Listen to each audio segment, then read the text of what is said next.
ఈరోజు sweet corn, onion, potato mixing pakodi అయితే చేశాను. చాలా హెల్తీగా ఉంటుంది. ఈ విధంగా పిల్లలకి చేసి పెడితే అయితే ఇష్టంగా తింటారు. పిల్లలైనా పెద్దోళ్ళైనా మరీ అడిగి అయితే చేపించుకుంటారు. చాలా బాగొస్తుందండి. నేనైతే 2 స్వీట్ కార్న్ అయితే తీసుకున్నాను. ఈ విధంగా అయితే 2 స్వీట్ కార్న్ అయితే తొక్కంతా ఒలిసేస్తున్నానండి. వీడియో మాత్రం స్కిప్ చేయకుండా పూర్తి వీడియో చూస్తే మీకు అప్పుడే తెలుస్తుందండి నేను ఏ విధంగా పకోడీ చేశాను. వీడియో స్కిప్ చేయకుండా అయితే చూడండి పూర్తి వీడియో. తొక్క అంతా తీసేస్తున్నానండి దీన్ని. ఈ విధంగా తొక్కంతా తీసేయాల. గింజలు అయితే పెద్ద పెద్దగా ఉన్నాయండి, లాతగా ఉన్నాయి కాయే.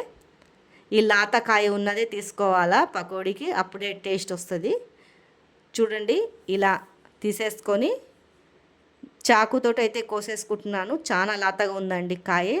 ఇట్లా గింజలు తీయంగానే పాలు వెళ్తున్నాయి, వస్తలేదు. అందుకే నేను ఇలా చాకుతోటి అయితే తీసేస్తున్నాను. మెత్తగా ఉందండి కాయ అయితే. ఈ విధంగా అయితే మొత్తం అయితే చాకుతోటే కోసి 2 కాయలు అయితే తీసేసుకున్నాను. మొత్తం ఇలా విజ్జిగా అయితే వచ్చేస్తుందండి కాయది, అంత లాతగా ఉంది కాయ అయితే. 2 కాయలకి ఈ విధంగా అయితే ఇంతైతే వచ్చిందండి. దీన్ని కొద్ది కొద్దిగా మిక్సీలో వేసుకొని మెత్తగా అయితే గ్రైండ్ చేసుకుంటాను. ఈ విధంగా అయితే కొద్ది కొద్దిగా వేసుకొని గ్రైండ్ అయితే చేసేసుకుంటున్నానండి. తర్వాత చూడండి ఈ విధంగా అయితే వచ్చేసింది మెత్తగా. తర్వాత దాంట్లోకి కొద్దిగా శనగపిండి అయితే వేసేస్తున్నాను. 1 ఆలు మెత్తగా అయితే చాప్ చేసుకున్నాను, ఇది కూడా వేసేస్తున్నాను. కొత్తిమీర కూడా వేస్తున్నానండి. తర్వాత ఆనియను, పచ్చిమిర్చి ఇవంతా వేసేసి మనకు టేస్ట్కి సరిపోయేంత కారము, ఎందుకంటే పచ్చిమిర్చి వేసాము కదా, కారం కొద్దిగానే వేసుకోవాలి. కొద్దిగా పసుపు, మనకు టేస్ట్కి సరిపోయేంత సాల్టు, ఇవన్నీ వేసుకొని మంచిగా కలిపేసుకోవాలి మొత్తము.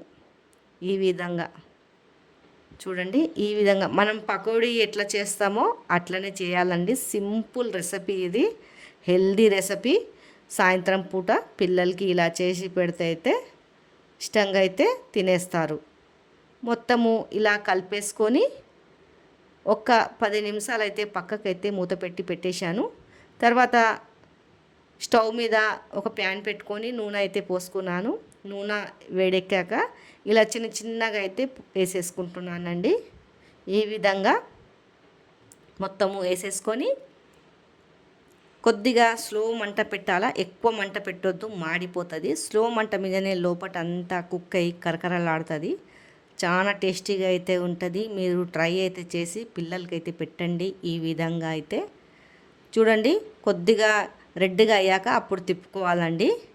ఈ విధంగా మొత్తం అయితే ఈ విధంగా అయితే తిప్పేసుకొని చూడండి, ఇదంతా తిప్పేసుకొని దీని వెంబడి చట్నీ అయితే పెట్టుకొని తినాలా, చాలా బాగుంటుంది. ఏ చట్నీ అయినా చేసుకోవచ్చు మీరు, టమాటా చట్నీ అయినా పల్లీల చట్నీ అయినా టేస్ట్ చాలా బాగుంటుంది. మొత్తం అయితే తీసేస్తున్నాను పక్కకి. చూడండి, వేడి వేడిగా తినాలండి. మనకు ఎంత కావాల్సిందో అంత తినొచ్చు ఇంట్లో ఇలా చేసి పెడితే పిల్లలకి హెల్తీగా. మరొకసారి మరొక వాయి అయితే వేసి చూపిస్తున్నాను మీకు. ఇలా మరి చిన్న చిన్నగా అయితే వేసేసుకుంటున్నాను. చూడండి, ఇలా మనకు ఇంట్లో చేసుకుంటే ఎక్కువ కూడా వస్తుంది. పిల్లలు ఎక్కువ మంది ఉంటే ఇష్టంగా ఎక్కువ తింటారు. చూడండి, ఈ విధంగా అయితే వేసేసుకుంటున్నాను. మీకు ఈ వీడియో నచ్చినట్లయితే లైక్ చేయండి, షేర్ చేసి సపోర్ట్ అయితే చెయ్యండి.